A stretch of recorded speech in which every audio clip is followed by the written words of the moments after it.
Good morning, everyone. Welcome to Unity of New Westminster Spiritual Community's online Sunday celebration service. Please join us as we sing our opening song today, Fill the World with Love.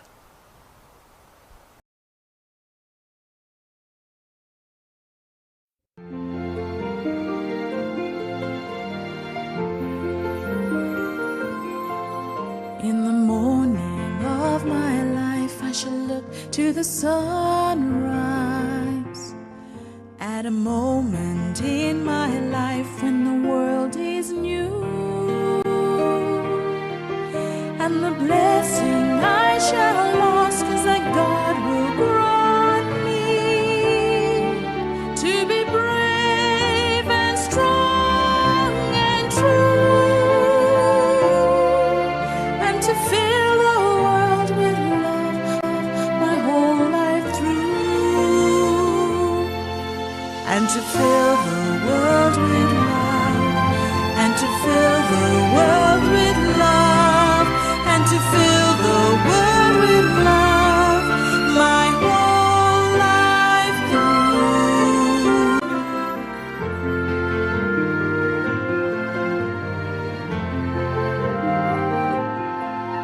In the noontime of my life, I shall look to the sunshine.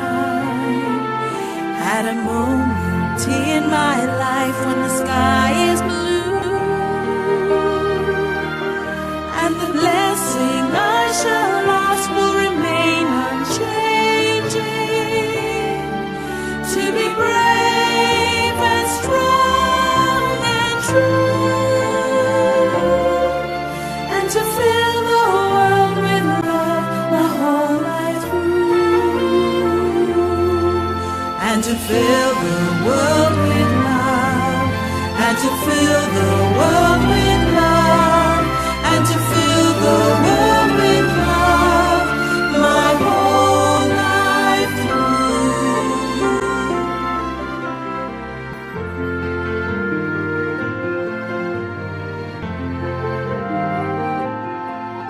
In the evening of my life, I shall look to the sunset.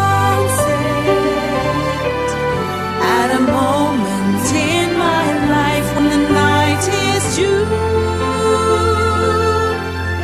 and the question I shall ask only God can answer: was I brave and strong and true? Did I fill the world with love my whole life through?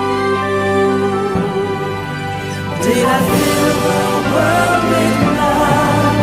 Did I fill the world with love? Did I fill the world with love my whole life through? Did I fill the world with love? Did I fill the world with love? Did I fill the world with love my whole life through?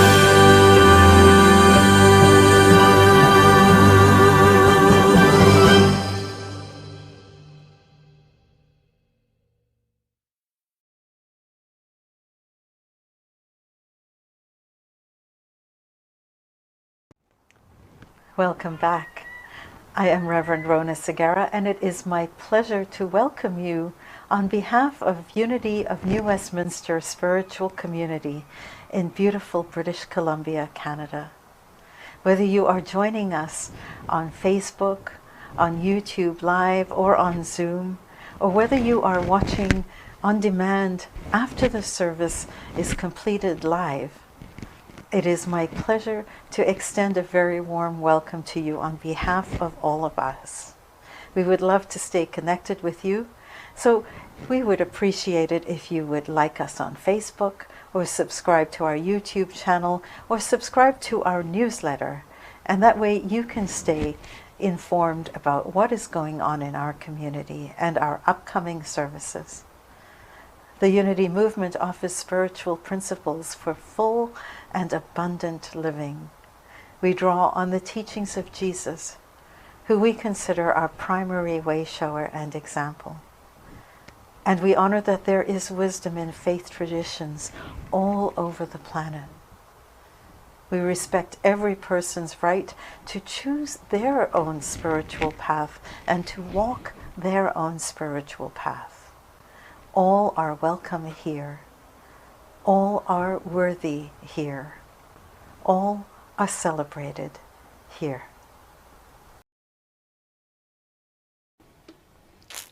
We open our service today in prayer.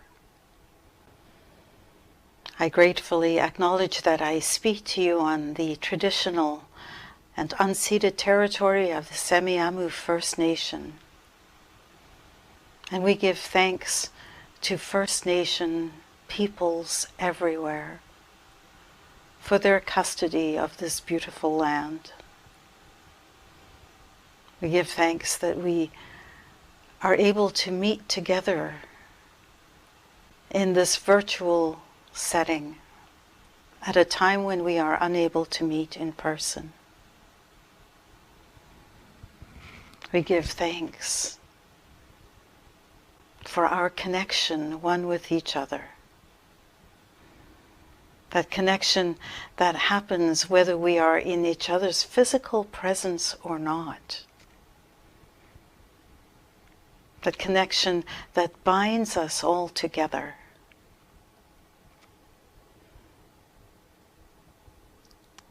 We acknowledge that there is only one presence, that there is only one power, that power that is understood by many names, many faces, and many paths. And we affirm that regardless of the name, the face, or the path of our understanding, that we are one human family. And it is in that knowledge of our oneness that we send a blessing for love, for peace, for contentment to every being on this planet, to every being, regardless of all the labels that threaten to divide us. We are one. And for this knowledge, for this intention, and for the power that we have to bless, we give thanks. Amen.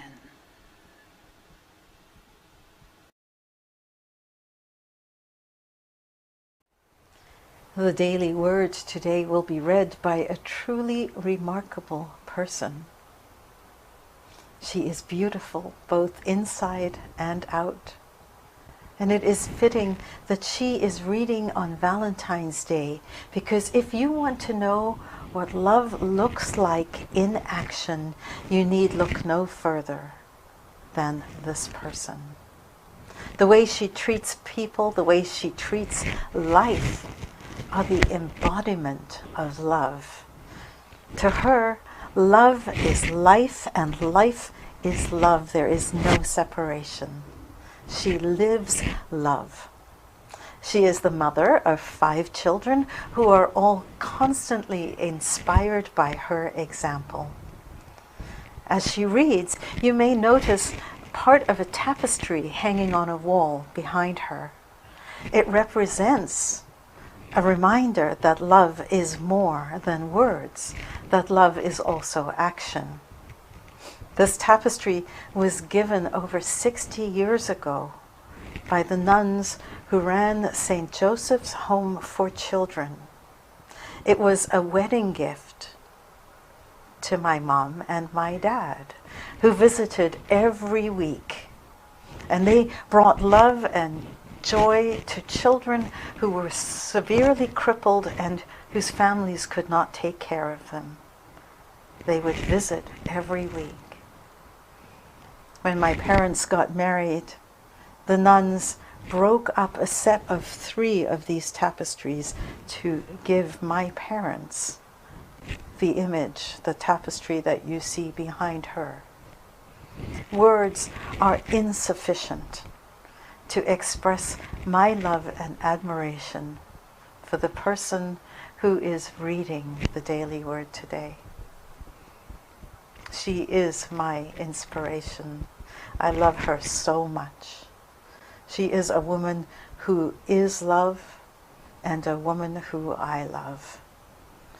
My mom, Rhona Tunbridge.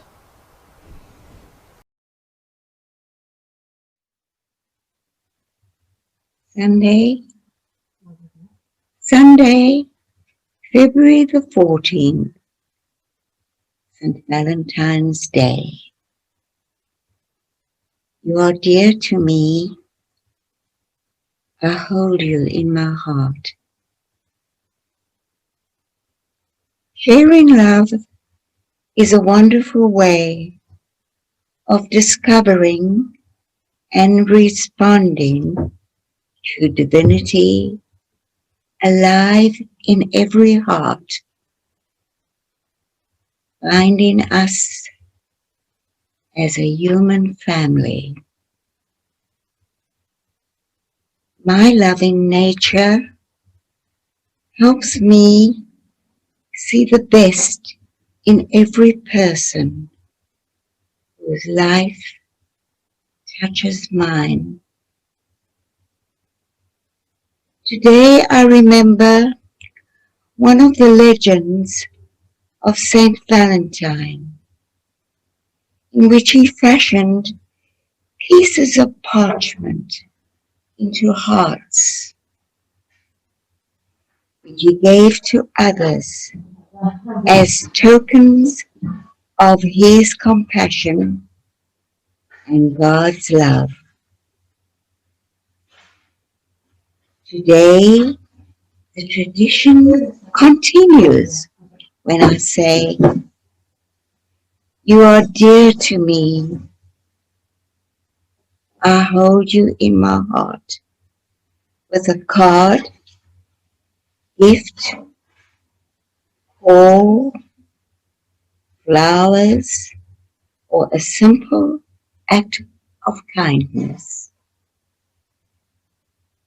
I share love with no expectation of reciprocation, and my heart welcomes every expression of love from others. Love's energy grows through both giving and receiving.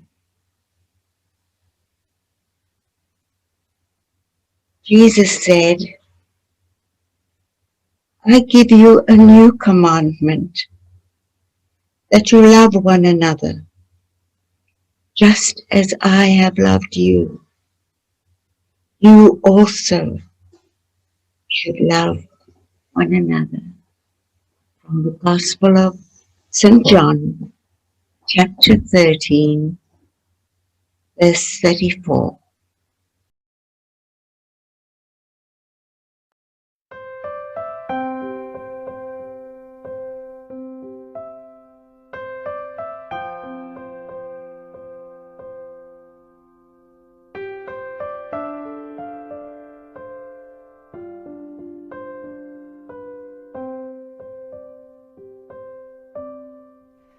You are the face of God.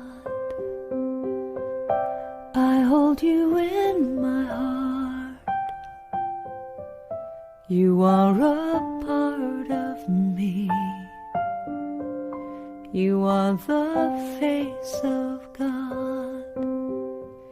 You are the face of God.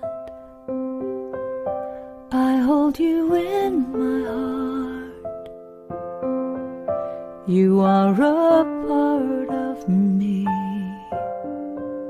You are the face of God.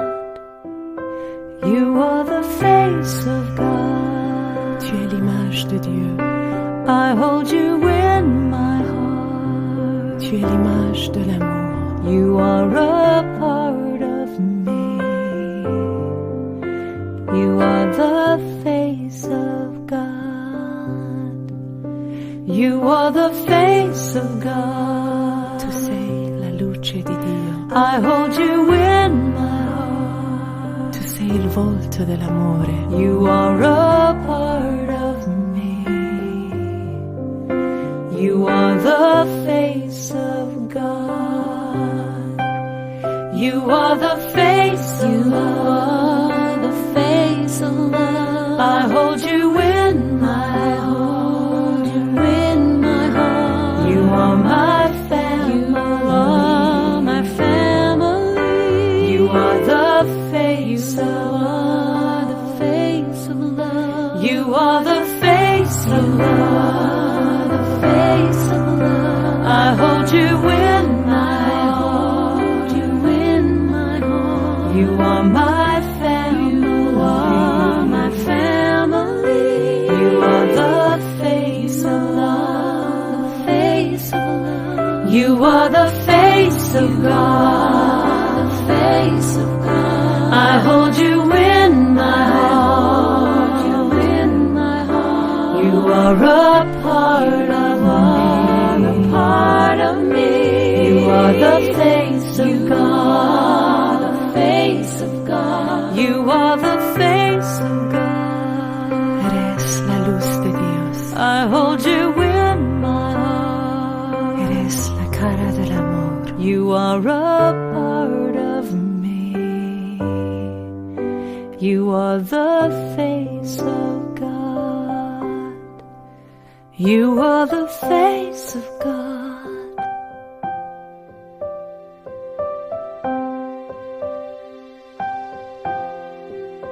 You are the face of God.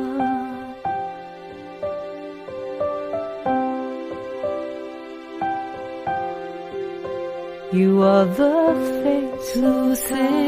La luce di Dio. You are the face. You are the face of God. You are the face of God. L'image de Dieu. You are the face. You are the face of God. You are the face of God. La luz de Dios. You are the face. You are the face of God. You are the face of God. You are the face. You are the face of God. You are the face of God. You are the face.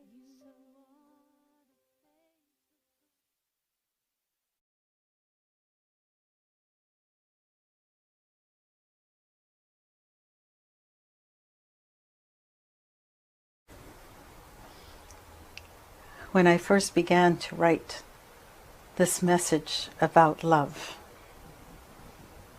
I thought it would be easy.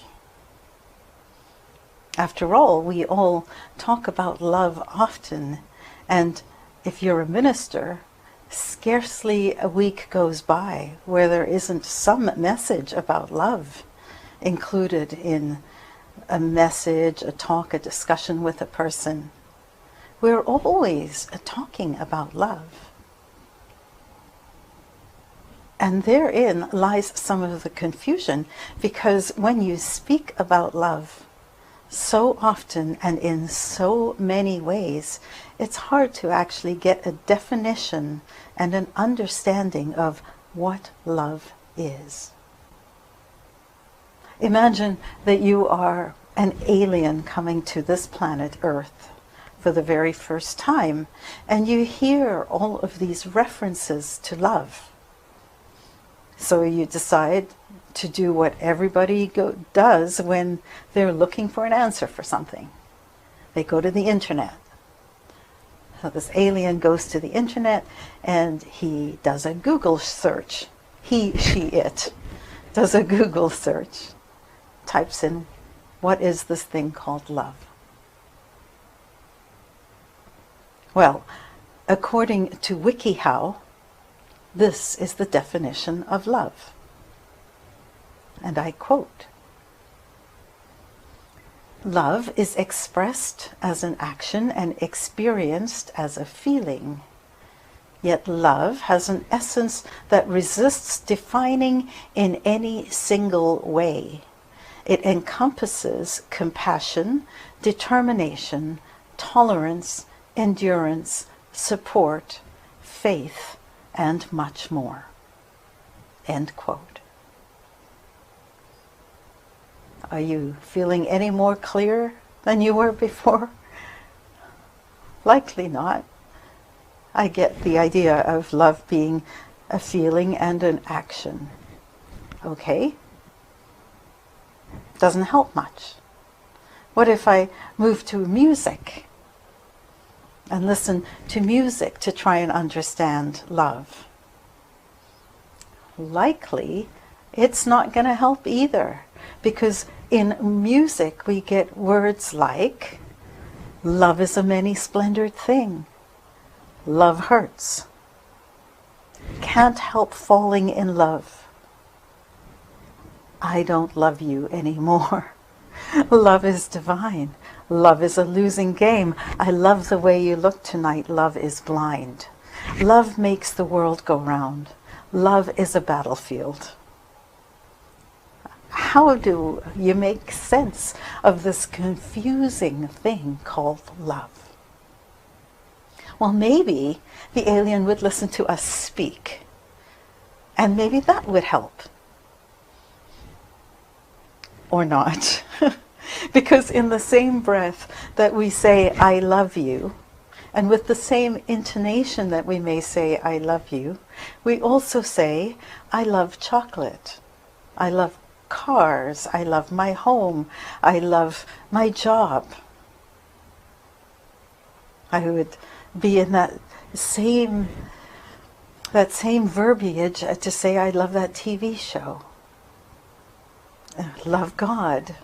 Love that color on you. Love the weather like it is today. There's even love 15 in tennis. What's with that? And so we have these conflicting understandings of love. Word gets thrown out and thrown about all over the place. In fact, think of the title of this talk. What is this thing called love? If I were to put a comma in after the word called, then love becomes a person's endearment, something that one might call somebody. What is this thing called love? It's confusing. I think of love as a powerful emotional energy for good. It has the ability to transform our lives and the lives of those around us. And one of the most important things to understand about love is that it is not the same as like. Often we confuse the two.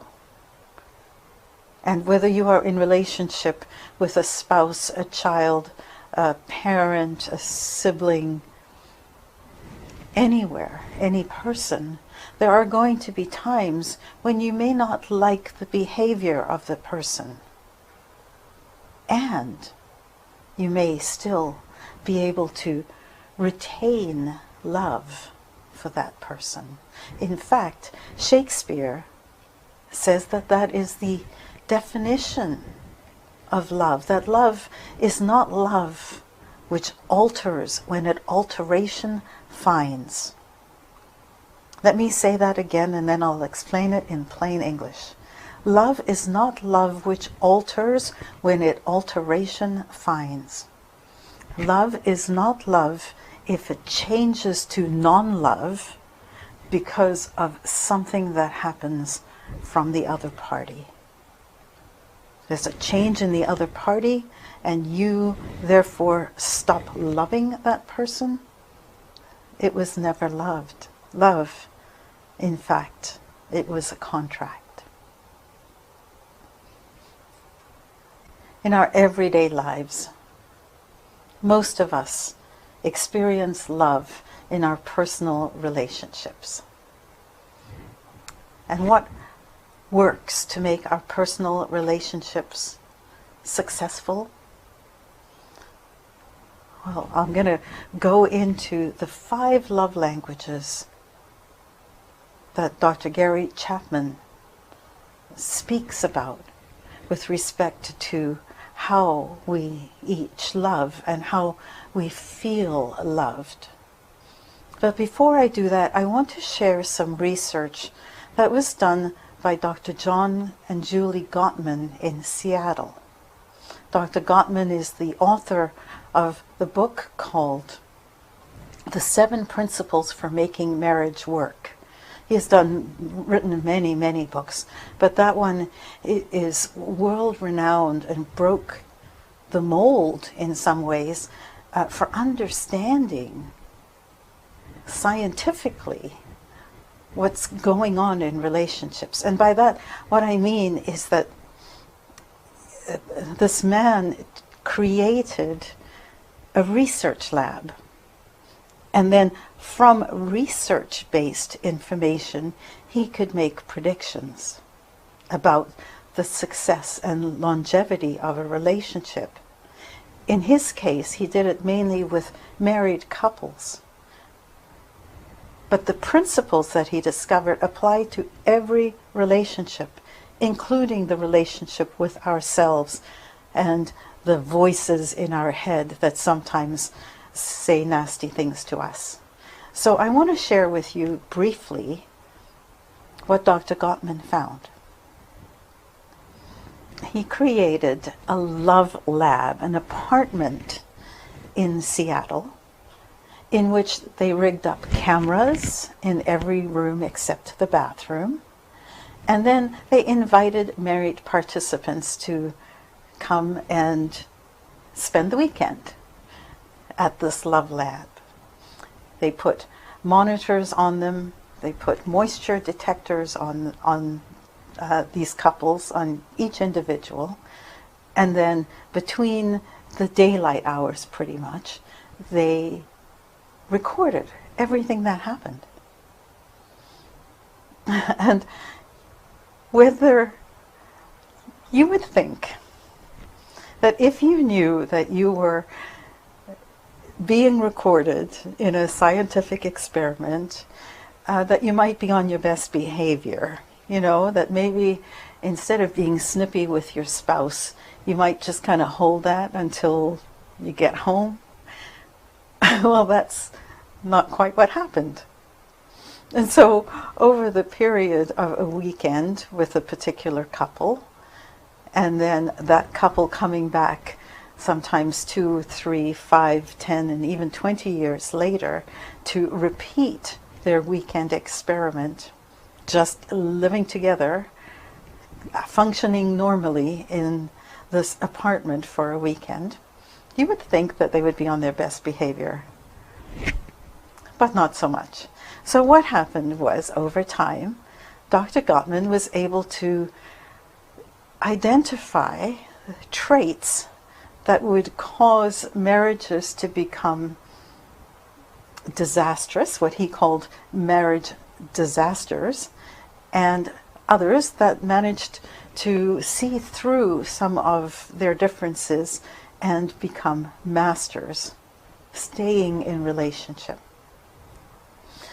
And over time, he discovered and was able to predict whether or not a relationship would last or whether it would break apart simply by observing a couple for less than 5 minutes. Amazing research. Amazing research. And what did he discover? First, he discovered that 70% of relationship conflicts are never resolved. So that means that the thing that bugs you now is very likely to bug you in the future about the things that your partner does. They are never resolved. The same arguments, the same disagreements occurred over and over with these couples. As he put it, their hair got grayer, they got more wrinkled, but the song basically remained the same. And I'm thinking about that and thinking, I can relate, and I'm imagining that Walt can relate. My husband Walt can relate, and I'm sure that all of us in some way can understand that and relate to that idea. So he was able within 5 minutes to predict with 91% accuracy whether or not a relationship was going to last. How? Well, he found that there were 4 traits that were so damaging to a relationship that he called them the 4 horsemen of the apocalypse. Now, if you aren't aware, in the book of Revelation, in the Christian scripture, the last book of the Bible, there is reference to 4 horsemen of the apocalypse that are the bringers of death, basically. They bring doom and gloom and the end. And Gottman found that there were 4 traits that happened in a relationship that were so powerful that if those were present in any great amount, that they would spell or indicate that the relationship was in trouble. And those traits are criticism, contempt, stonewalling, and defensiveness. The order that he puts them in is criticism, contempt, defensiveness, and stonewalling. And briefly, I'll share what those are with you. First, criticism. Criticism is when you are criticizing a person rather than a behavior. So he differentiates criticism versus complaint. Criticism being, you always do something. Complaint being, I'm upset because this happened. Can we fix it? There's a difference in the language between a criticism, which is you are deficient in some way, and a complaint, which is I have something that is a concern I'd like to share with you. And that was the beginning of a relationship that was starting to be in trouble. The next part is contempt. Contempt is like, I think of it as criticism on steroids. It's taking criticism to the level of disgust. So it's no longer that you are deficient, but that your deficient is turning me off. I don't even want to be in connection with you. So contempt is the next very dangerous trait in a relationship that we want to watch for and make sure that we are not party to. Defensiveness is then the next step. If you are the person who is being criticized, or you are the person who is the subject of somebody's contempt, then the natural reaction is to become defensive. The natural reaction is to start explaining away why you do things the way you do, or finding some way to defend yourself from these accusations, these criticisms, and these contemptuous remarks that are being leveled at you. But defensiveness is a response to attack. And so defensiveness is an indicator that there is no emotional safety in a relationship. And that leads to the fourth and final indicator of a relationship not being healthy, and that is stonewalling. Stonewalling is simply when the person may not have physically checked out, but they have emotionally checked out. Hands up, stop, don't want to hear it. Not interested in engaging with you anymore. You may still continue to be in the same house or under the same roof, but there's no true communication going on, no connection going on. And why am I telling you all of this? I'm telling you this because, I tend to try and do things from the positive, or like what we can do to make things better. But I do feel that it's important to recognize how damaging these traits are in relationship. Because when we know it, we are empowered to change the way we relate to it. So if we are the person who is criticizing, maybe we would consider instead making a complaint. A complaint which starts with I. Not I think that you're bad, but I have a concern. I feel bothered when ... Would you be willing to? Has a completely different feel than you. And that's the important thing to learn from all of these four horsemen, is always to be speaking with respect, and always to be starting those sentences from a place of what matters to us as individuals, in a way that is assuming that the other person is willing to work with us because we care about each other. Let me give you a couple of examples. Criticism. You always leave a mess on the counter. Undesirable. More desirable, I would appreciate it if you would clean up the mess that you left on the counter. One is going to be much safer, is going to feel much more respectful than the other. Another example. You're always late. Preferred, a complaint. I would really love it if you came home earlier. The dinner I made is ruined. Or whatever it might be.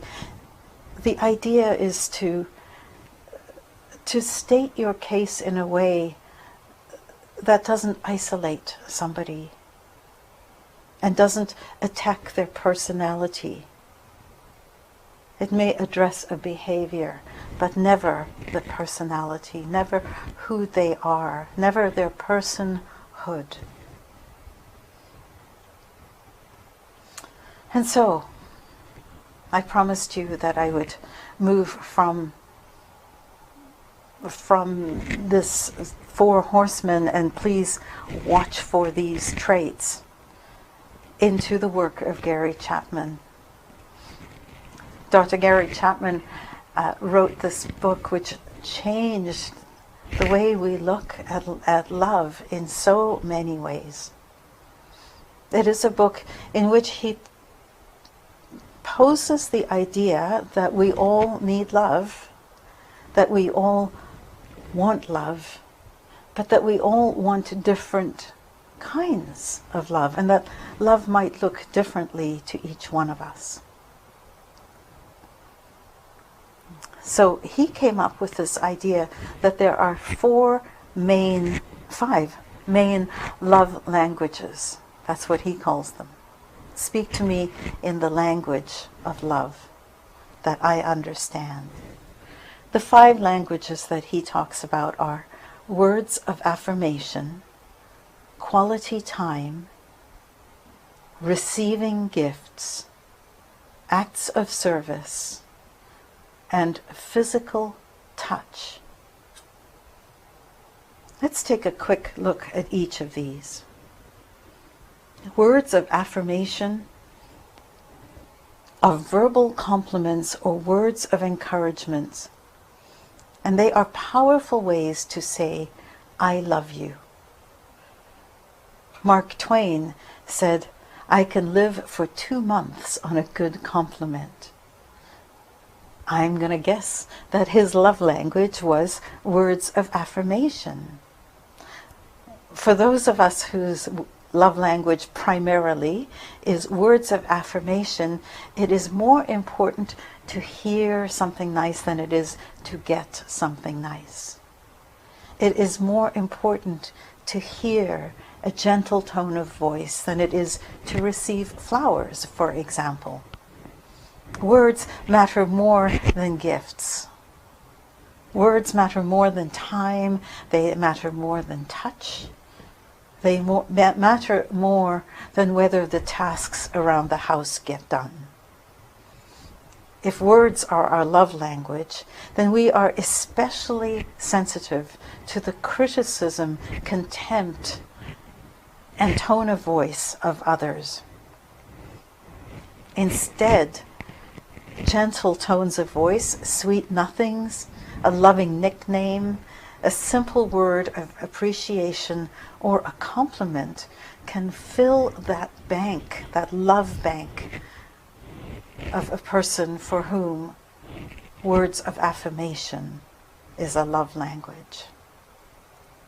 For some of us, quality time is our love language. For people whose love language is quality time, it may be helpful to set a weekly date or make a point to schedule some time at the beginning or end or both of a day, sometime during the day where you can connect with each other and spend a few minutes maybe having a cup of coffee or tea. A time where you might have lunch together. A time where you actually just are present one with the other. For a person whose love language is time, it is more important to spend time with me than it is to buy me something or to call me a nice name. Those don't matter to me if I really just want to be with you. Time is a love language. And then another love language is receiving gifts. For time immemorial, a way of expressing love has been to give a gift. Today, Valentine's Day. We're going to find that there are people receiving chocolates and flowers as tokens of love. And for some people, it will make their day. And for others, thanks. It may not be all that much.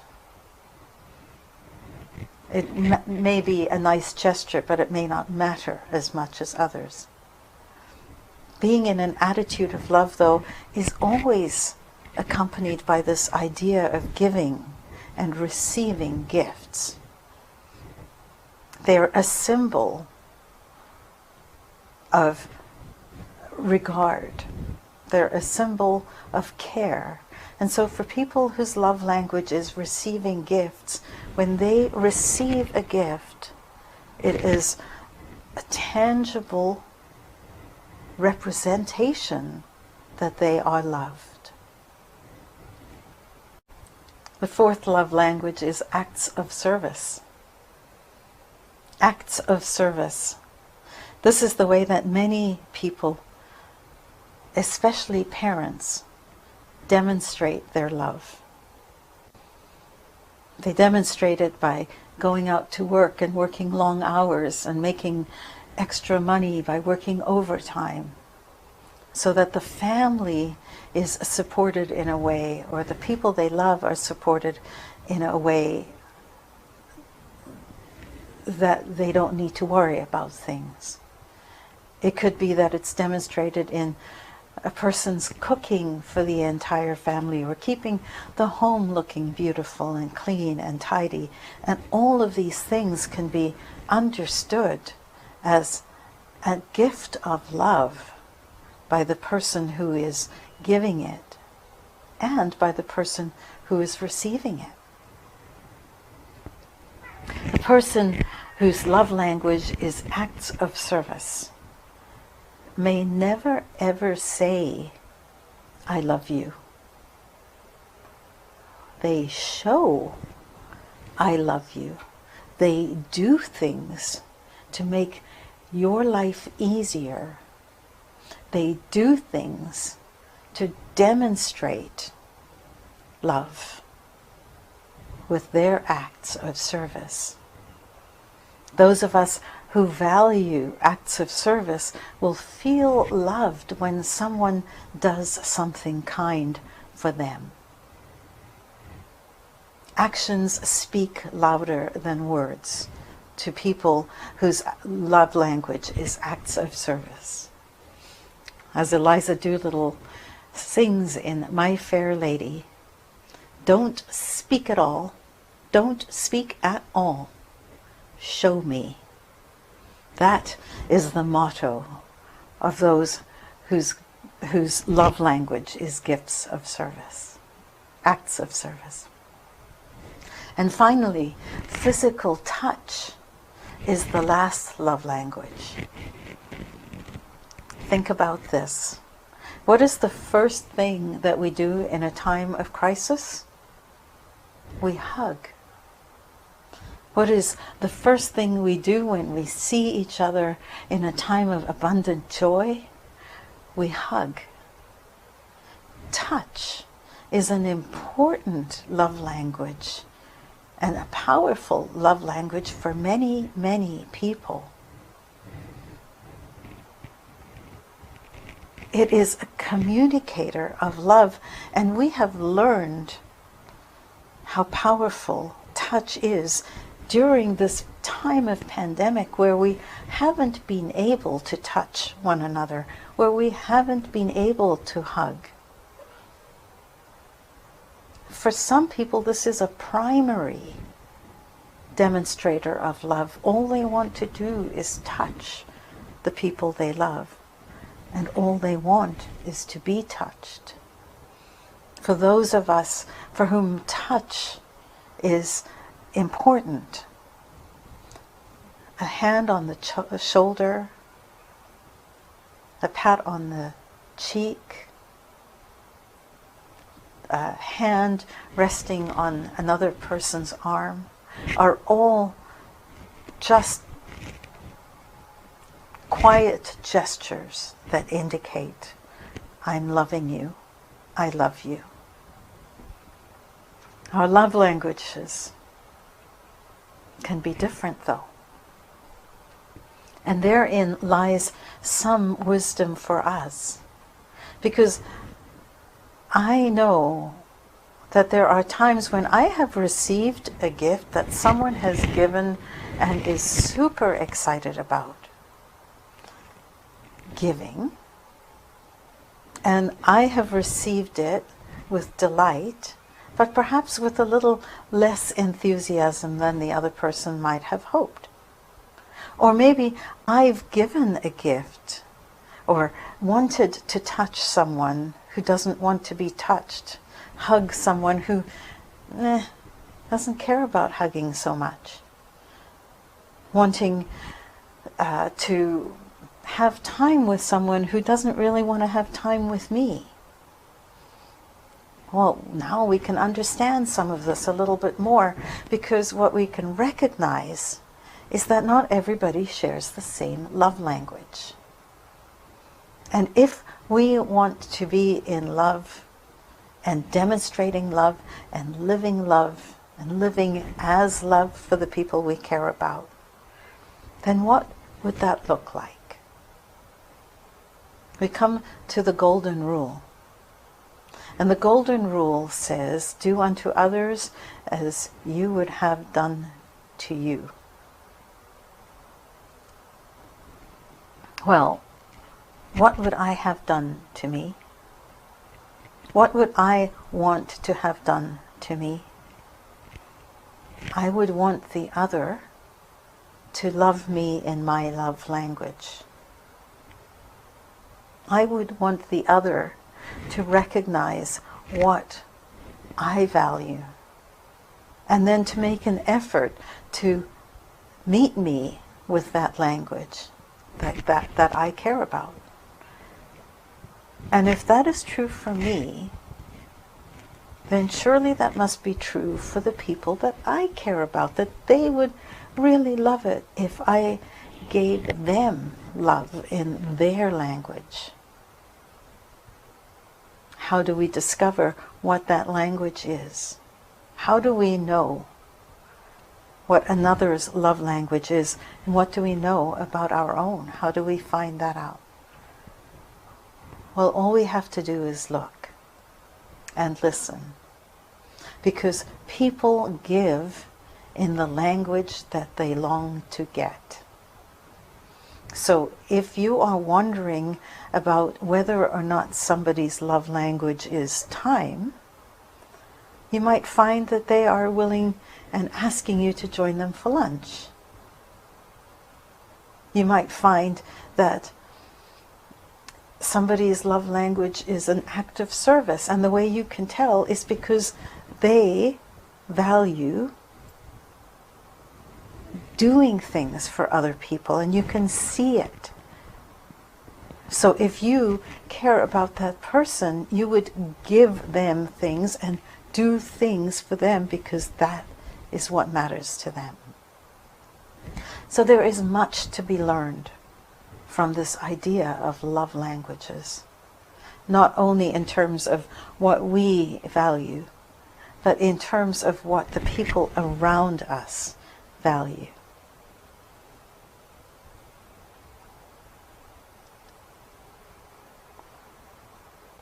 Let's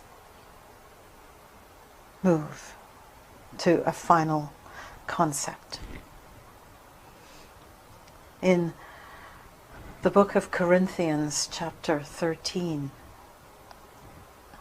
the first book of Corinthians, chapter 13, there is a passage that is read often at weddings.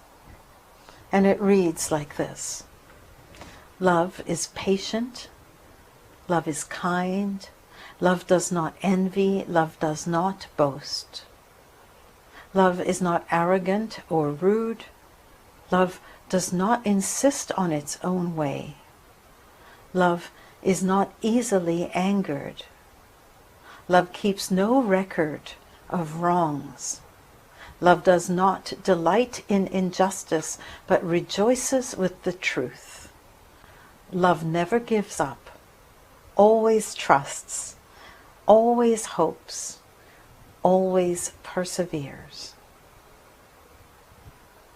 Now recall that we want to be expressions of love. That we want to be love in action, in emotion, in motion in the world. Not just for those we are romantically involved with, but for all people. And if we are to express love and be the embodiment of love, then try this idea. Wherever you see the word love in that sentence, in that passage, replace it with your name.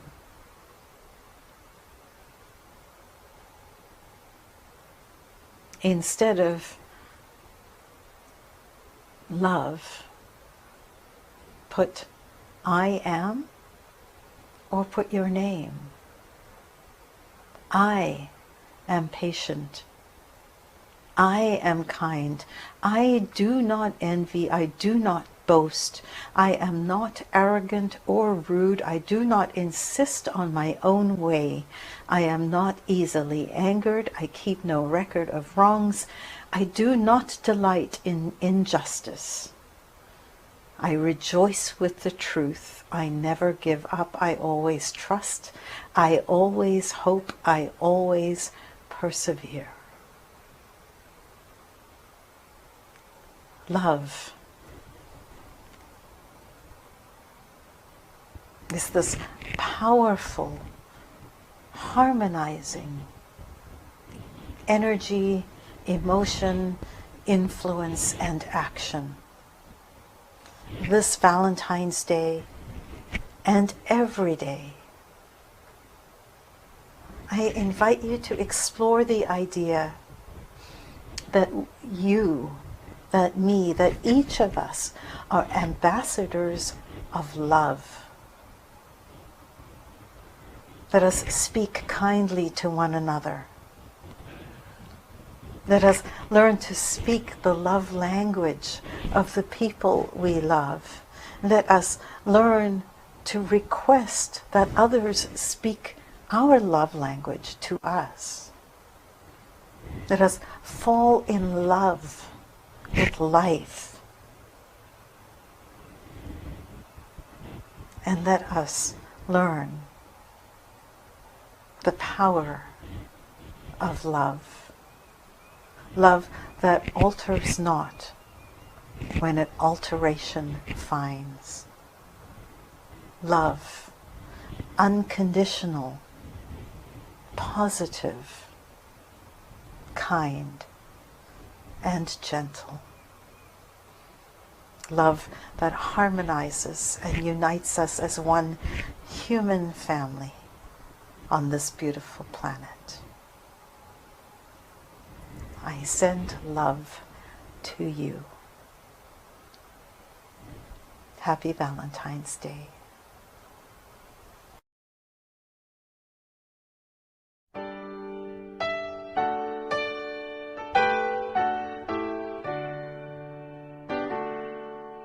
Love is my decision.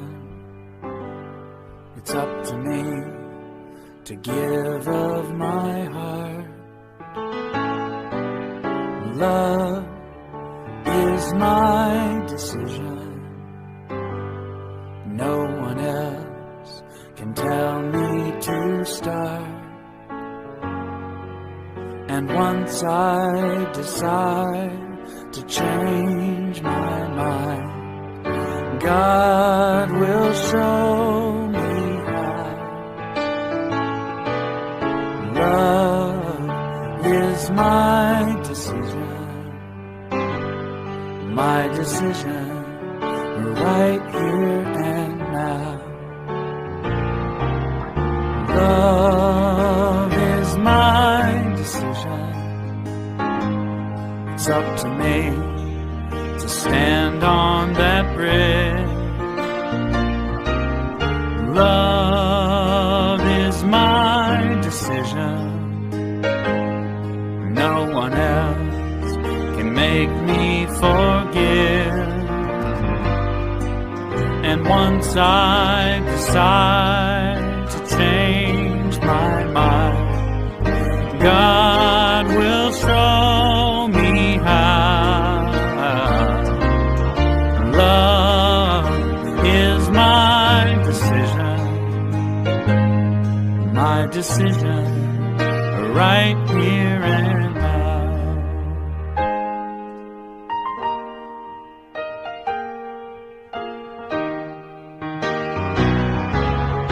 Love is my decision. It's up to me to dance down the road. Love is my decision.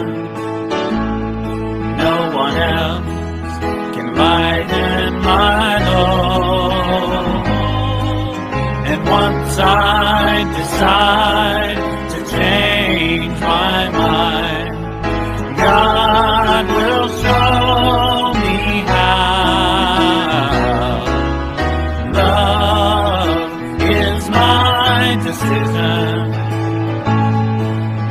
decision right here and now.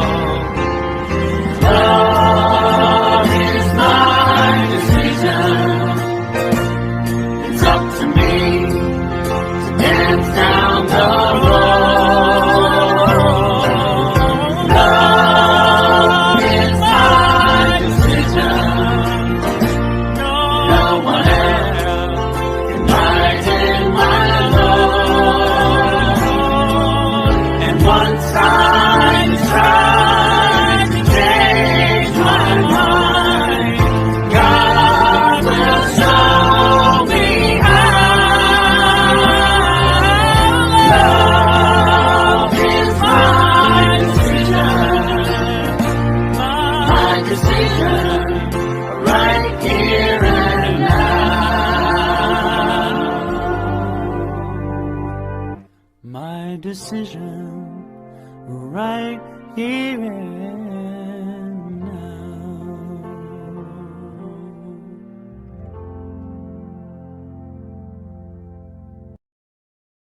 Sandra Gale, and I'm the licensed Unity teacher at Unity of New Westminster.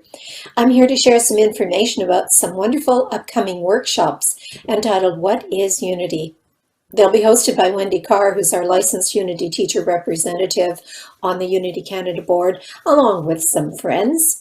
And they'll be held 5 to 6:30 Pacific time. On Tuesday, February 9th, Unity's affirmative prayer and silent unity will be the topic of that workshop, and it will be exploring the foundation of this prayer ministry that has been operational in Unity for over 100 years. On Tuesday, February 23rd, you will move from our little white church on the corner to see the big picture of Unity worldwide in the Unity community. You can register for these by contacting Wendy at the email address listed below, lutrep.unitycanada@gmail.com. And if you can contact her by noon Eastern Standard Time of the day of the workshop, that will let her know that you're wishing to join and give you the information about the link. And as always, there's no fee. However, donations are always welcome to Unity Canada and gratefully received. If you need further information, you can call our Unity office, and the number there is 604-526-1421. We look forward to having you take part in these explorational workshops to delve deeper into this amazing Unity movement that we belong to.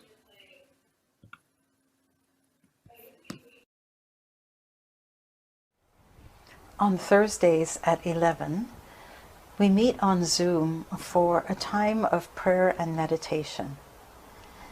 During this hour, we spend a short amount of time connecting with each other and checking in, and then we are led in a guided meditation.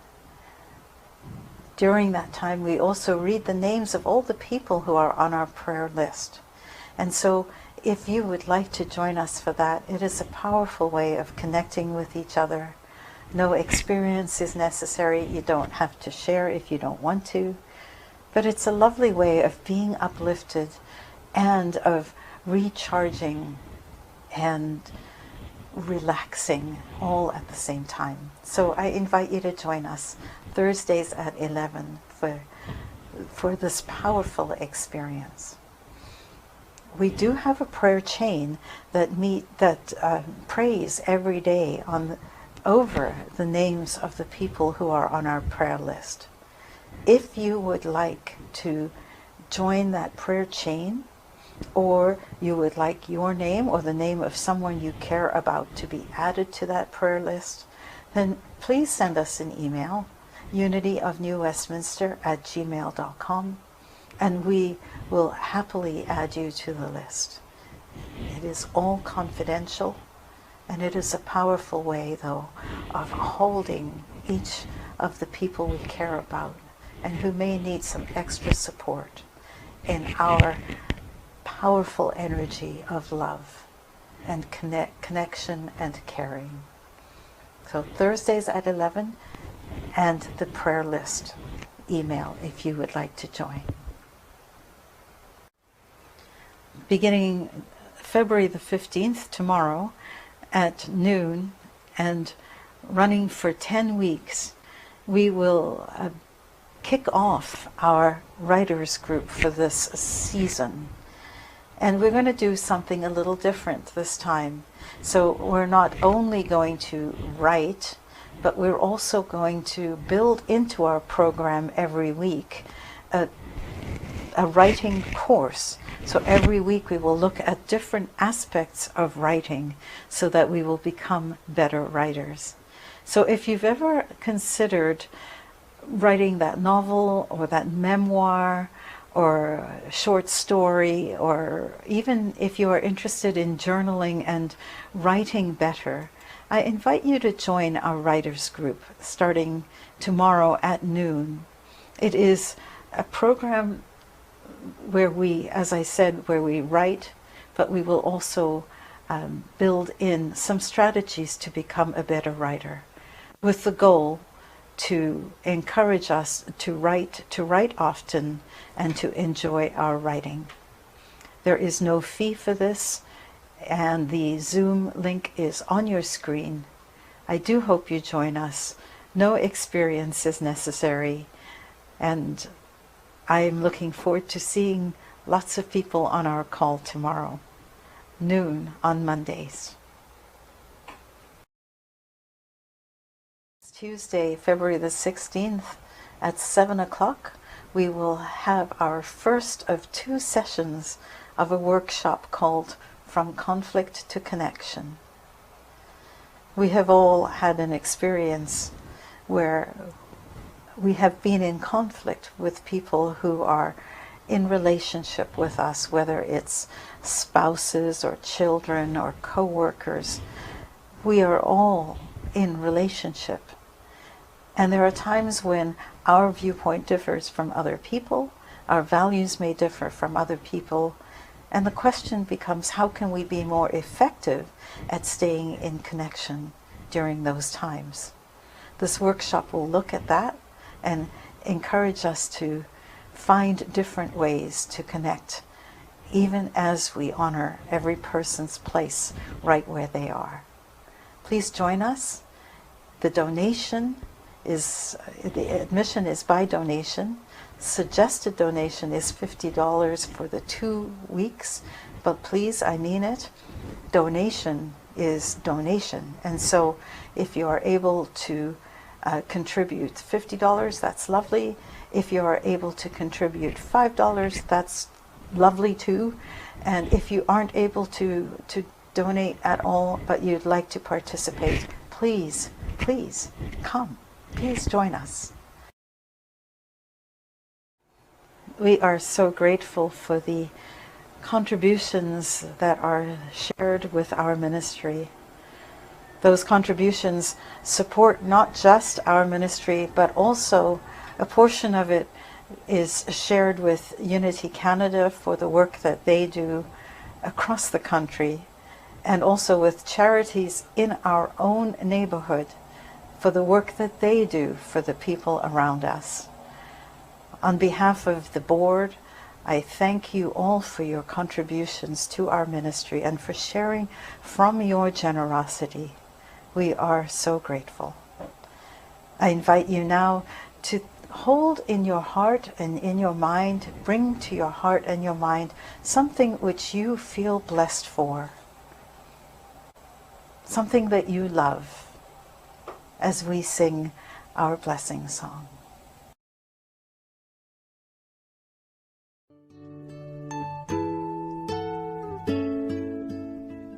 I am so blessed, I am so blessed, I am so grateful for all that I have. I am so blessed, I am so blessed, I am so grateful, I am so blessed, I am so blessed, I am so blessed, I am so grateful for all that I have. I am so blessed, I am so blessed,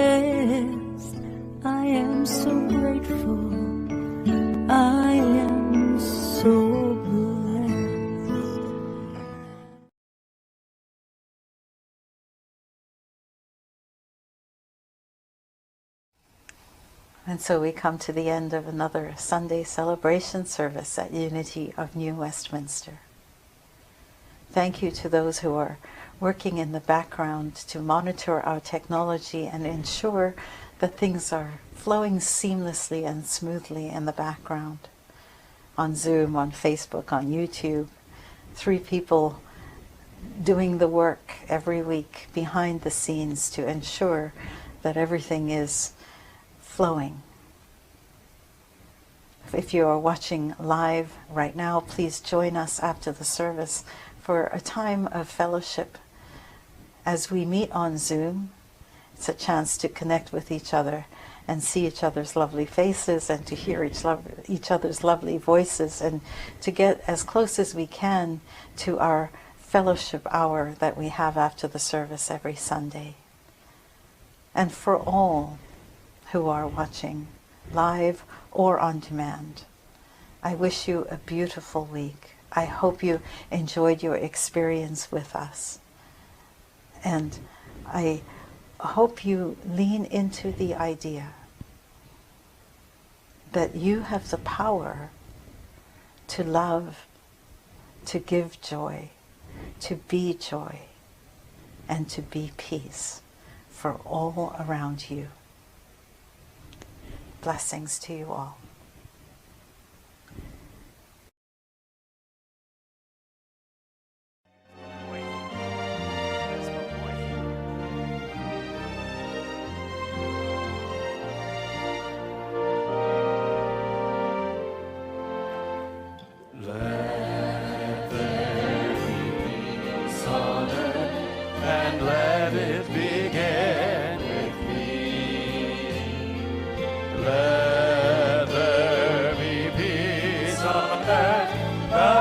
That was meant to be with God as creator, family all we. Let us walk with each other in perfect harmony. Let peace begin with me. Let this be the moment now, with every step I take, let this be my joyous vow, to take each moment and live each moment in peace eternally. Let there be peace on earth, and let it begin with me.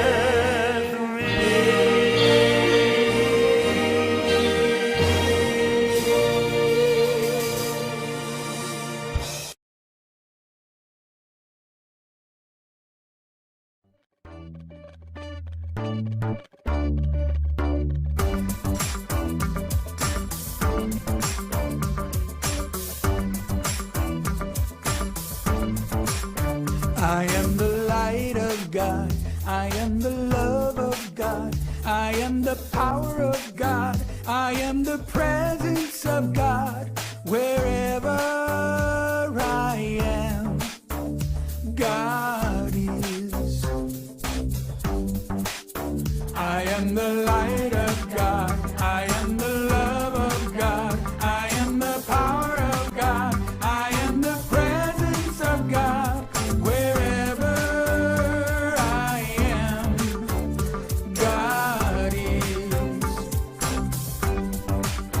You are the light of God. You are the love of God. You are the power of God.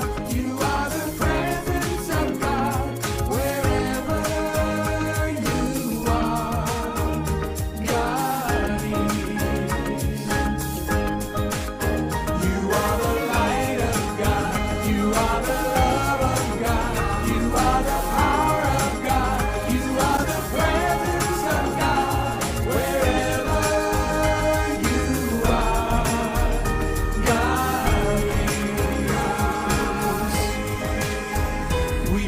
the light